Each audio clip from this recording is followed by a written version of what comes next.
Hello guys, welcome back. Welcome to the channel. This is Shashank. आज काफ़ी time से wait कर रहा था इस चीज़ की, बट आज फाइनली हो पा रहा है। आज बात करेंगे इंटरव्यूज़ की।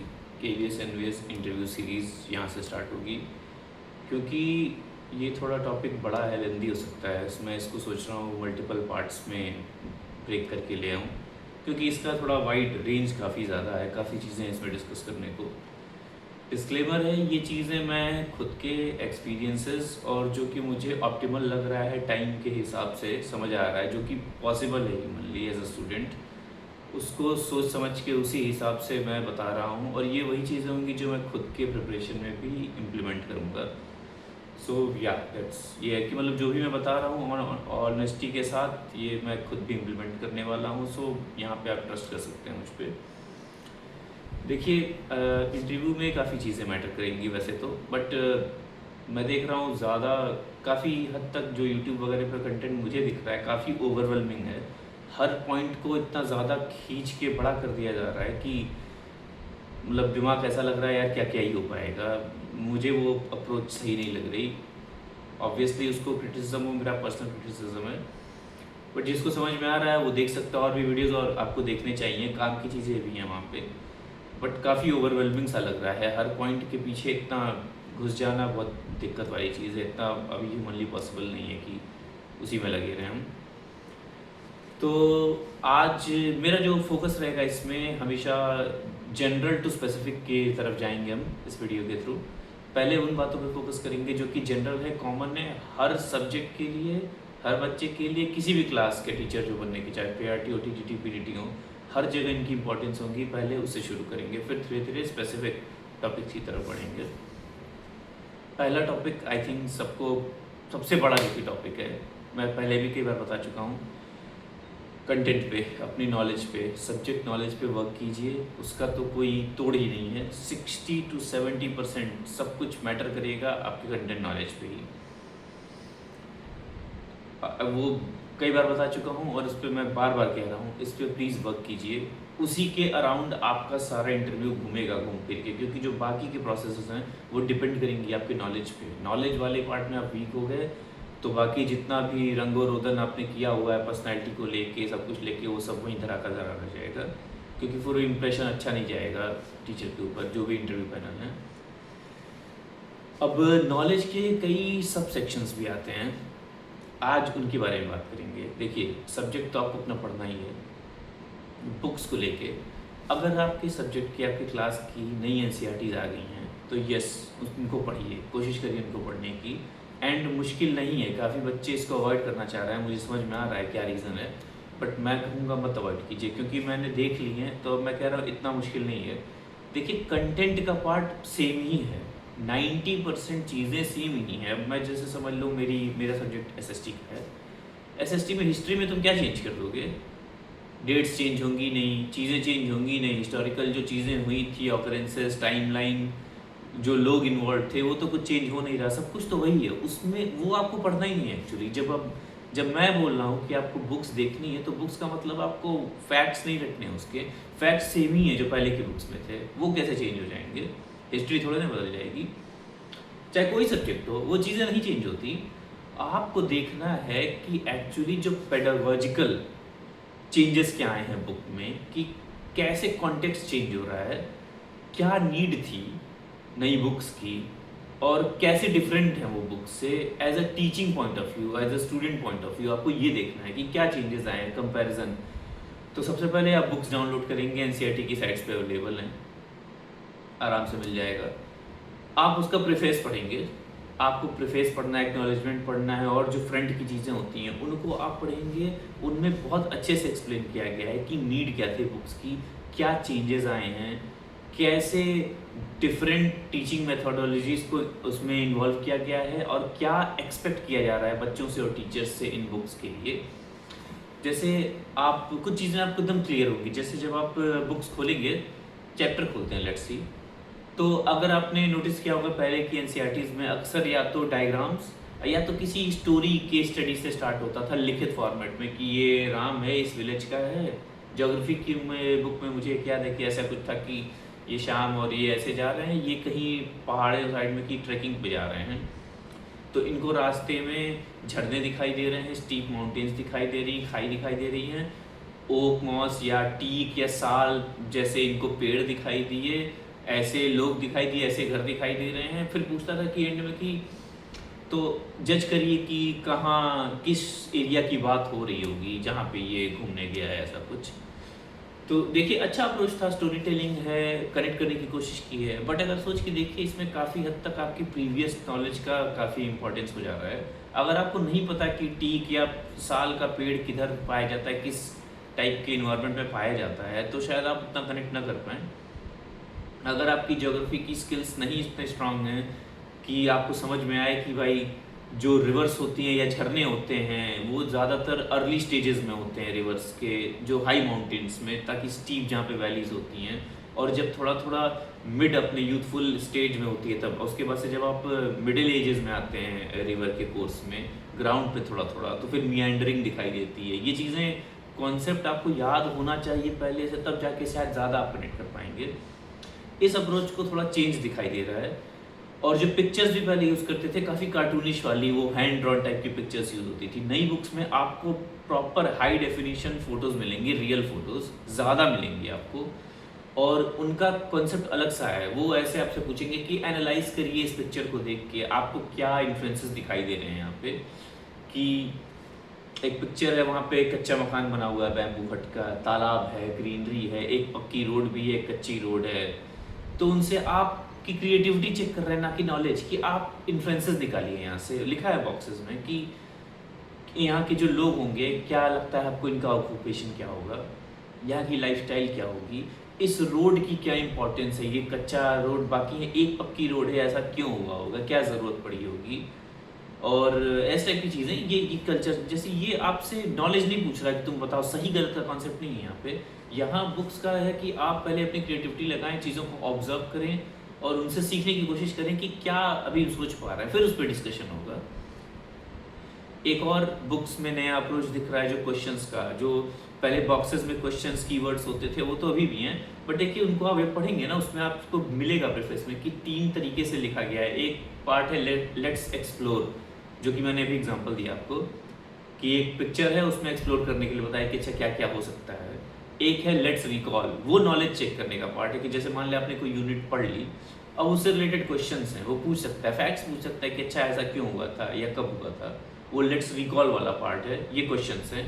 और एक और पार्ट है जो एनालिसिस वाला क्वेश्चन, जो एंड में होते हैं, जिनमें आपको एक समग्र होलिस्टिक नॉलेज आपकी चेक होगी कि आप क्या अप्लाई कर पा रहे हो, क्या कि आप बता पा रहे हो कि अच्छा ये सारे रीजंस मिला के माइग्रेशन पे इफेक्ट पड़ता था, कि क्यों लोग शहरों की तरफ माइग्रेट ज़्यादा करते हैं, और क्यों ओल्ड एज या रिटायरमेंट होने के बाद अक्सर लोग वापस पलायन भी करते हैं अपने गांव, लेस अर्बन सिटीज से थोड़ा नेचुरल ब्यूटी वाली जगहों पे, गाँव में जहाँ पे इन्वायरमेंट अच्छा हो, जहाँ पीसफुल लाइफ हो, ऐसा क्यों होता है। तो जब आप सब कुछ पढ़ लोगे, सारे रीजंस पढ़ लोगे, पुल फैक्टर, पुश फैक्टर, ये सब आप जब समझ लोगे, तो उनके बेसिस पे आप जजमेंट लगा पाओगे कि हाँ ऐसा क्यों होता होगा। तो असेसमेंट का भी तरीके में फ़र्क आया है। जो इंटरव्यूअर होगा आपसे ये सुनना चाह रहा है, वो आपको ये जानना चाह रहा है, वो आपसे क्वेश्चन नहीं पूछेगा कि इस बुक में ऐसा दिया है या इस बंदे के बारे में बताया है, पहले में नहीं दिया था, वो बताओ। ऐसा नहीं होगा, ऐसा पॉसिबल नहीं है। उनको भी याद नहीं है। आपको लग रहा है इंटरव्यूअर्स क्या याद करके बैठे हैं क्या? ऐसा नहीं होता, इतना उनके पास टाइम नहीं है। वो हायर पोस्ट पे, अपर एकेडमिक्स में एडमिनिस्ट्रेशन का पार्ट है। तो नॉलेज का पार्ट यहाँ ये भी है, आपको समझना है कि चेंजेस क्या हैं, एनईपी कैसे डिफरेंट है 1986 से 2020, क्या चेंजेस आए हैं। जैसे टर्म्स, आपको एनईपी में सारे टर्म्स मिलेंगे, उन टर्म्स को आपको बिल्कुल अच्छे से घोट के पी जाना है। आपको कंठस्थ होना चाहिए विद एग्जांपल, कि आप किसी को समझा पाएँ कि एक्सपीरियंशियल लर्निंग का क्या मतलब है। FLN, foundational and language and numerical literacy जो है, FLN का फुल फॉर्म ही नहीं, आपको जानना चाहिए क्या मतलब है, क्या नीड है, इसका क्या इफेक्ट पड़ता है। अगर ये चीज़ें अचीव नहीं होती हैं, FLN अचीव नहीं होता अर्ली स्टेजेस में, तो इससे क्या इफेक्ट पड़ सकता है बच्चे के ऊपर। फिर कॉम्पिटेंसीज बेस्ड लर्निंग, ये एक बहुत इंपॉर्टेंट टर्म है कि क्यों कॉम्पिटेंसीज बेस्ड लर्निंग का क्या मतलब है और इसका नीड क्या है। कॉम्पिटेंसी बेस्ड लर्निंग का मतलब होता है बेसिकली कि कॉन्फिडेंस होता है, एक चीज़ होती है कॉन्फिडेंस, एक होती है कॉम्पिटेंस। कॉन्फिडेंस का मतलब होता है कि आपको लगता है, विश्वास है कि मैं ये कोई चीज़ कर सकता हूँ। और कॉम्पिटेंस तब कहलाती है जब आपने ऑलरेडी की हो वो चीज़ें, आपको पता है, आप ये विश्वास नहीं कर रहे हो, फेथ नहीं है, यहाँ आपको पता है कि ये तो मैंने पहले किया हुआ है, कि मुझे 2 की मल्टीप्लिकेशन 3 डिजिट आती है, तो कभी भी कराओगे मैं कर लूँगा। तो कॉम्पिटेंसीज वो होती है जहाँ पे क्लियर गोल सेट होता है कि इस टॉपिक को पढ़ने के बाद ये चीज़ें बच्चों को डेफिनेटली आनी चाहिए, और उसको जज करने के लिए एक क्लियर क्राइटेरिया सेट किया जाता है कि ये टॉपिक खत्म हुआ तो ये क्वेश्चंस पूछ के हम जज कर सकते हैं कि बच्चे को एक्चुअली ये चीज़ समझ में आई कि नहीं आई। तो कॉम्पिटेंसीज बेस्ड लर्निंग का ये है, यहाँ पे रोड मेमोराइजेशन पे फोकस नहीं है, एप्लीकेशन पे फोकस है, क्रिएटिविटी पे फोकस है, इन्फ्रेंस टेकिंग पे फोकस है कि क्या अपने से बच्चे सोच पा रहे हैं। क्योंकि एनईपी में जो मेजर कॉन्सेप्ट है, आप देखिए कंस्ट्रक्टिविस्ट अप्रोच कहते हैं इसको। माना जाता है कि बच्चा ही है मेन लर्निंग का, आप लोग सिर्फ फैसिलिटेटर हैं। बच्चा अपने इन्वायरमेंट से इंटरेक्ट कर रहा है, चीज़ों को कॉन्क्रीट एक्सपीरियंस ले रहा है, उसके साथ कोई भी घटना हुई, चाहे वो लाइफ में देख रहा है, अगल बगल घर में, स्कूल में एक्सपीरियंस कर रहा है, फिर उसके बारे में वो सोच रहा है कि अच्छा क्या हुआ, क्या चीज़ें, उसके बारे में सोच रहा है, समझ रहा है, और उनसे जब वो कुछ इन्फ्लुएंसेस निकाल रहा है तो फिर उसका इस्तेमाल वो कर रहा है फर्दर नॉलेज के लिए, एक्सपेरिमेंट के लिए, एप्लीकेशन के लिए। तो ये अप्रोच यहाँ पे ली गई है। आपने आई थिंक वाइगॉट्स्की की भी थ्योरी आप लोग को शायद याद होगी उस समय सीडीपी में, उसमें होता है ना मोर नॉलेजेबल पर्सन और स्कैफोल्डिंग इफेक्ट, वही टीचर का काम है यहाँ पे कि टीचर एज हम मोर नॉलेजेबल पर्सन हैं जो सिर्फ हैंड होल्डिंग करते हैं बच्चों को सही डायरेक्शन में दिखाने के लिए। बच्चा अपनी नॉलेज खुद क्रिएट करता है अपने एक्सपीरियंसेस से, अपने इन्वायरमेंट से इंटरेक्ट करके, पीयर लर्निंग से। पीयर्स मतलब आपके सहपाठी।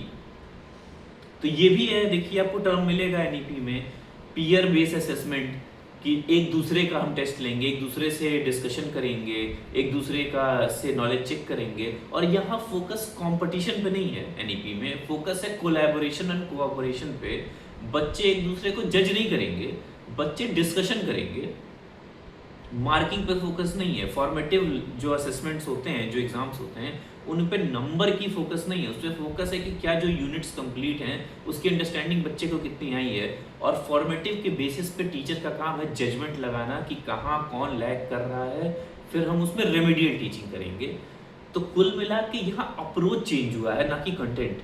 तो ये भी आपको समझने की ज़रूरत है। ये सारे टर्म्स जो मैंने गिनवाए हैं, आप रिवाइंड करके FLN, competency based learning, experiential learning, peer assessment, formative वगैरह का जो फॉर्म है, फ्लेक्सिबिलिटी आई, एग्जाम 2 बार देखिए बोर्ड एग्जाम देने को मिल रहा है, क्यों है, ये सारी चीज़ें आपको समझनी है। और इनके बारे में अच्छे से आपको एग्जाम्पल्स याद करने हैं। अपने सब्जेक्ट से रिलेटेड कुछ एक एग्जाम्पल्स बनाइए कि कैसे आप एक्सप्लेन करेंगे कि अच्छा एक्सपीरियंशियल लर्निंग क्या होती है, SST में कैसे मैं एक्सप्लेन करूँगा कि अच्छा इसमें किन एक्सपीरियंसेस का यूज़ करके मैं क्या एग्जाम्पल यूज़ करूँगा रियल लाइफ के।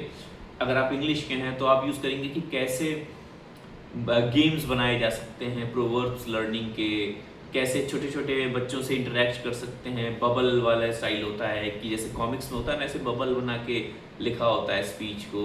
ऐसी चीज़ें आप कैसे करेंगे कि वो बच्चे के लिए नया कुछ एक्सपीरियंस हो, ना कि वही की रटवा दिया कि यार ये रूल होता है। रूल बेस्ड लर्निंग को हटा दिया गया है, अब काफ़ी हद तक वो रूडिमेंट हो चुकी है। अब सब कुछ एक्सपीरियंसेस पे बेस्ड होगा। ये पार्ट हो गया एक लर्निंग का। फिर आई थिंक ये बता, फिर आप अपने सब्जेक्ट रिलेटेड आप कुछ करेंगे। जैसे आप गूगल करेंगे कि जैसे मैंने SST है तो मैंने लिखा कि pedagogy of SST according to NEP 2020। आप गूगल पे डालिए, आपको तमाम डॉक्यूमेंट्स मिलेंगे। अजीम प्रेमजी यूनिवर्सिटी का कोई डॉक्यूमेंट है, कोई मौलाना कलाम का डॉक्यूमेंट है, उसमें आपको सब्जेक्ट स्पेसिफिक चीज़ें मिलेंगी कि क्या गोल है, क्या एक्सपेक्ट किया जा रहा है, कैसे आप इंड्यूस करेंगे वो लर्निंग को, कैसे हॉलिस्टिक अप्रोच लाएंगे। क्योंकि सब्जेक्ट इंटरकनेक्टेडनेस होते हैं। कोई भी आप सब्जेक्ट पढ़ते हैं, SST पढ़ रहे हैं, तो आप किसी वैक्यूम में नहीं पढ़ते। ये नहीं कि यार ये चीज़ है, इसका सिर्फ एक ही एनालिसिस है। एक दुकान को आप ऑब्जर्व करेंगे तो उसमें बहुत से फैक्टर हैं। एक दुकान में एक इकोनॉमिक फैक्टर होता है कि क्या प्रॉफिट में है, लॉस में है। एक सोशल फैक्टर होता है किस लोकेलिटी में है, किस टाइप के लोग ज़्यादा जा रहे हैं। बड़े महंगे रेस्टोरेंट में अक्सर अपर क्लास, अपर कास्ट के लोग जिनके पास ज़्यादा रिसोर्सेज देखिए वो ज़्यादा जाएंगे। ठेले पे लिट्टी चोखा मिडिल क्लास लोग मेरे जैसे खाएंगे, ठीक है। अब मोमोज की सस्ते लोगों को आदत है 20 रुपए 30 रुपए के खाने के, लेकिन जब रेस्टोरेंट में जाओगे 100 150 का मिलेगा, तो फर्क आ जाता है ना। सोशियो इकोनॉमिक फैक्टर्स भी आ रहा है। फिर आप डिस्टेंस भी देखेंगे, आपके पास में जो किराने की दुकान है आप ज़्यादा वहाँ प्रेफर करोगे जाना, ना कि 5 किलोमीटर दूर।